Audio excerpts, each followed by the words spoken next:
ऊंचे कुल में जन्मिया पर करनी ऊंच न होए, स्वर्ण कलश में जैसे मदिरा होए। अर्थात इंसान का जन्म यदि ऊंचे कुल में, इंसान का जन्म से कोई मतलब नहीं है इंसान का जन्म किस कुल में हो रहा है या कहाँ हो रहा है, उसके कर्म उसके जीवन निर्धारित करते हैं। उसी तरीके से आज के इस वीडियो में एक ऐसे ही सुपर हीरो के बारे में बात करूंगा इस वीडियो में, जिन्होंने ये दिखा दिया कि इंसान अपने कर्मों से आगे बढ़ता है, ना कि अपनी जन्म स्थली या अपने कुल से।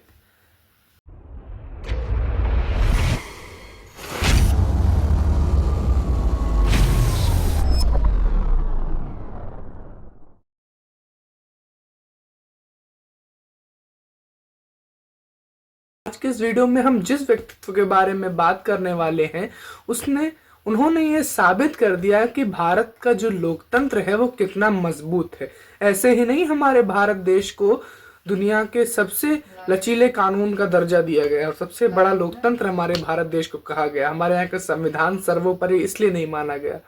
आज के इस वीडियो में हम ऐसे व्यक्तित्व के बारे में चर्चा करने वाले हैं जिसने ये दिखा दिया कि भारत देश में अगर इंसान, एक आम नागरिक के अंदर भी यदि कुछ कर जाने का जुनून है, कुछ कर दिखाने का जज्बा है, तो वो व्यक्ति किस तरीके से आगे जा सकता है। वीडियो में we are going to talk about one and only the our present president Shri Droupadi Murmu ji के बारे में चर्चा करूंगा इस वीडियो में। देखेंगे किस तरीके से उनके जीवन में कितनी विडंबनाएं आई, किस तरीके से उनके जीवन में ऐसी ऐसी परिस्थितियां आई जिस कारणवश उनको डिप्रेशन तक का सामना करना पड़ा, परंतु अध्यात्म का मार्ग चुनते ही उनके जीवन से सभी बाधाएं दूर हुई। किस तरीके से शुरुआती दौर में वो कहाँ थी और आज हमारे भारत की जो प्रेसिडेंट हैं, राष्ट्रपति कैसे बनी, आज के इस वीडियो में हम चर्चा करने वाले। चलिए शुरू करते हैं सर्वप्रथम राष्ट्रपति जी के जीवन से। किस तरीके से राष्ट्रपति जी के जीवन में शुरुआती दौर में बाधाएं आई और किस तरीके से वो डिप्रेशन से बाहर निकलकर हमारे देश की राष्ट्रपति बनी। सर्वप्रथम जो उनके जीवन में सबसे बड़ी बाधा आई, वो कह सकते हैं कि कुछ साल ऐसे होते हैं इंसान के जीवन में जो इंसान के जीवन को बदल कर रख देते थे। तो कुछ परिस्थितियां ऐसी आई जिन्होंने राष्ट्रपति जी के जीवन को झकझोर कर रख दिया। सर्वप्रथम एक ऐसी विडंबना आई राष्ट्रपति जी के जीवन में कि उनके छोटे बेटे की मृत्यु महज 25 साल की उम्र में हो गई। दूसरी जो बाधा उनके जीवन में आई वो सन 2013 में आई, जब उनके बड़े बेटे की मृत्यु एक एक्सीडेंट से हो गई। और उसी के एक महीने के बाद से द्रौपदी मुर्मू जी इन दोनों बाधाओं से इतनी प्रभावित हुई कि वो डिप्रेशन में चली गई। डिप्रेशन में जाने के बाद उन्होंने आध्यात्म का मार्ग चुना और जैसे ही वो इस परिस्थिति से बाहर आती, क्या होता है कि उनकी माँ और उनके भाई की भी मृत्यु हो जाती है महज एक महीने बाद। जब तक वो इस शोक से बाहर निकलती, फिर इस शोक उनके जीवन में आया। उसी के बाद 2013 में फिर भगवान ने ऐसा खेल खेला कि 2014 में उनके पति की भी मृत्यु हो गई। इतनी सब चीजों के बाद श्री द्रौपदी मुर्मू जी ने भी जीवन जीने की आशा नहीं छोड़ी और वो आध्यात्म की तरफ उनका झुकाव बढ़ा।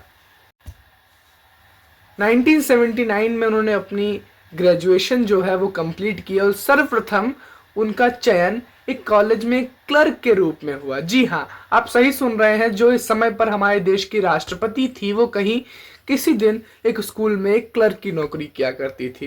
द्रौपदी मुर्मू जी ने बाद में उनकी एंट्री एक बैक से पॉलिटिक्स में हुई। सर्वप्रथम पॉलिटिक्स में उनकी एंट्री जब हुई, तब वो सर्वप्रथम विधायक के रूप में चुनी गई। विधायक के रूप में जब चुनी गई तो वहां पर एससी और एसटीएस के कुछ एक्ट पास किया जा रहा था, जहां पर द्रौपदी मुर्मू जी की बहुत ही अहम भूमिका रही उन एक्ट को पास करवाने के लिए। द्रौपदी मुर्मू जी का स्वभाव शुरुआती जीवन से ही एक कड़क नेता के रूप में रहा। यदि उनकी गांव के लोगों की बातों को सुना जाए या जो उनके साथ में रहने वाले व्यक्ति थे या उनके कामों को ही देखा जाए, जिस तरीके से जब वो विधायक बनी मयूरभंज झारखंड में, उड़ीसा में जब वो गवर्नर के रूप में चुनी गई, तो जिस तरीके से उन्होंने एक आयरन लेडी की तरह वो उभर कर आई, उनके सख्त फैसले ये दिखाते हैं कि हमारे देश को कहीं ना कहीं एक उच्च स्तर की राष्ट्रपति मिली है। द्रौपदी मुर्मू जी ने कई सारे एक्ट न केवल ट्राइबल्स के लिए नहीं, केवल ऐसा नहीं कह सकते कि वो ट्राइबल है तो उन्होंने केवल ट्राइबल लोगों के लिए, SC ST के लिए किया। उन्होंने विकास, अगर हम ओडिशा में देखें तो उन्होंने हर क्षेत्र में विकास किया एज अ गवर्नर। और आज भारत का सबसे बड़ा पद, first citizen of India president है श्री द्रौपदी मुर्मू जी। द्रौपदी मुर्मू जी के जीवन से हमें कुछ बहुत सारी सीख मिलती है। सबसे बड़ी सीख तो ये मिलती है कि आज के युग में जो महानता इंसान क्या दे रहा है, इंसान की बाहरी खूबसूरती में इंसान ज्यादा पड़ रहा है। जैसे कि इंसान सोच रहा है कि इंसान ज्यादा से ज्यादा उसका चेहरा जो है वो शाइन करे। इंसान तरह तरह की क्रीम लगा रहा है, तरह तरह की पाउडर लगा रहा है, तरह तरह के फेस वॉश इस्तेमाल कर रहा है ताकि इंसान बाहर से खूबसूरत दिखे। परंतु जिस तरीके से हम उदाहरण के रूप में देख सकते हैं कि आज हमारे बीच एक ट्राइबल वुमेन, कौन कह सकता है कि हमारे देश की राष्ट्रपति, पर उनके अंदर का जो गुण है, इंसान का गुण उसके आगे के जीवन को तय करता है, ना कि उसका रूप और रंग। ये बहुत बड़ी सीख हमें मिल सकती है द्रौपदी मुर्मू जी के जीवन से। किस तरीके से वो किस तरह से हैं और आज उनकी पदवी कहाँ पर है कि वो भारत की फर्स्ट सिटीजन ऑफ इंडिया यानी कि राष्ट्रपति हैं हमारे देश की।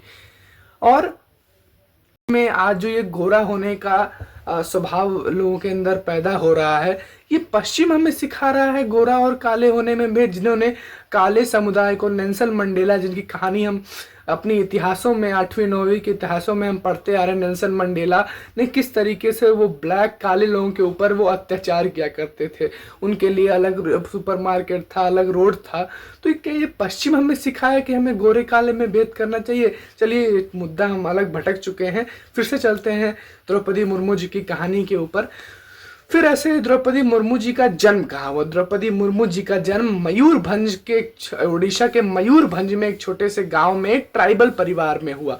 बचपन में जो उनकी स्कूली शिक्षा हुई वहीं पास के ग्रामीण विद्यालय से हुई। उसके बाद जैसे कि मैंने बताया कि उन्होंने ग्रेजुएशन सन 1979 में कंप्लीट की। उसके बाद क्लर्क बनी, उसके बाद विधायक बनी, उसके बाद गवर्नर बनी और उसके बाद सबसे बड़ा ही पद ले लिया उन्होंने, राष्ट्रपति। द्रौपदी दीदी आज राष्ट्रपति हैं। जो ये द्रौपदी मुर्मू जी की कहानी जो मैंने आज आप सभी के बीच में शेयर की, ये कहीं ना कहीं हमें अपने भारत देश के लोकतंत्र की जो पावर है, शक्ति है लोकतंत्र की हमारे भारत देश की, उसको कहीं ना कहीं दर्शाती है। किस तरीके से एक छोटे से गांव मयूरभंज उड़ीसा में एक लड़की का जन्म होता है जो साधारण तरीके से अपनी स्कूलिंग पूरी करती है, ना कोई भी पॉलिटिकल बैकग्राउंड है जिसका, वो भारत की राष्ट्रपति बन जाती हैं। तो क्या हम और आप नहीं बन सकते? बन सकते हैं, बट फॉर कंसिस्टेंसी। यदि हमारे अंदर निरंतरता के साथ अपने लक्ष्य की तरफ बढ़ने का जुनून है, जज्बा है, तो क्या हम द्रौपदी मुर्मू जी की तरह आगे नहीं बढ़ सकते हैं? बिल्कुल बढ़ सकते हैं।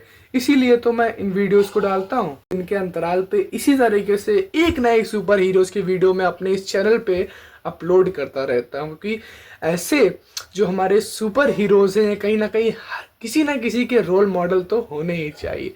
आज हमारे देश में क्या हो रहा है, यदि हम बॉलीवुड के सितारों के नाम पूछें, किसी हीरो के नाम पूछें, तो हर व्यक्ति जानता है उस हीरो का जन्म कब हुआ, कहाँ हुआ, कितनी प्रॉपर्टी है, कौन कौन सी गाड़ियां हैं, कौन से कपड़े पहनता है, कौन सी वॉच लगाता है, कौन से जूते पहनता है।